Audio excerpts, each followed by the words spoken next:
Hi friends, మేము ఏ గుళ్ళల్లో కన్నా పోవాలని అంటే మా మామయ్య, మా అత్తమ్మ, మా ఆడబిడ్డ సర్దయిందండి. మా మామయ్య, మా అత్తమ్మ, మా ఆడబిడ్డ వాళ్ళందరండి. కారు ఎక్కుడు ఆలస్యం లేదండి. పుష్ప తొందర మొక్కి వెళ్ళాలి.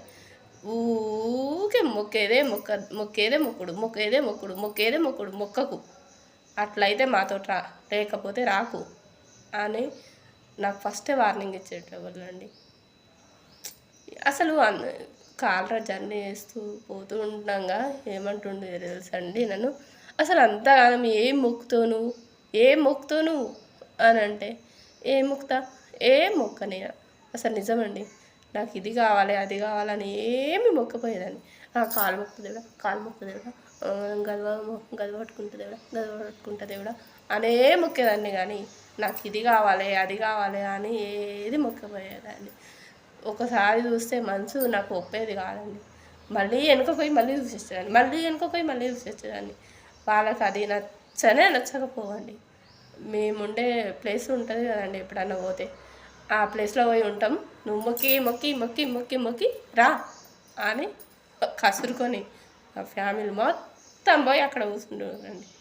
నేను మనసారా దేవుణ్ణి చూసుకొని ఏ గుడికి పోయినా కూడా అండి, మనసారా దేవుణ్ణి చూసుకొని మంచిగా మొక్కుకొని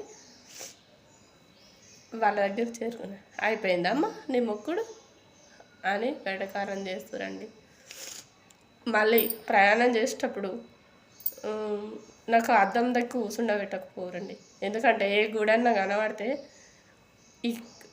ఒక ఊరిలో కనబడితే మళ్ళొక్క ఊరు వచ్చి నాకు మొక్కుతుంది ఇవన్నీ అని మా ఆడబిడ్డ, మా చిన్నత్తమ్మ ఇట్లా నన్ను ఏలానే చేస్తారండి.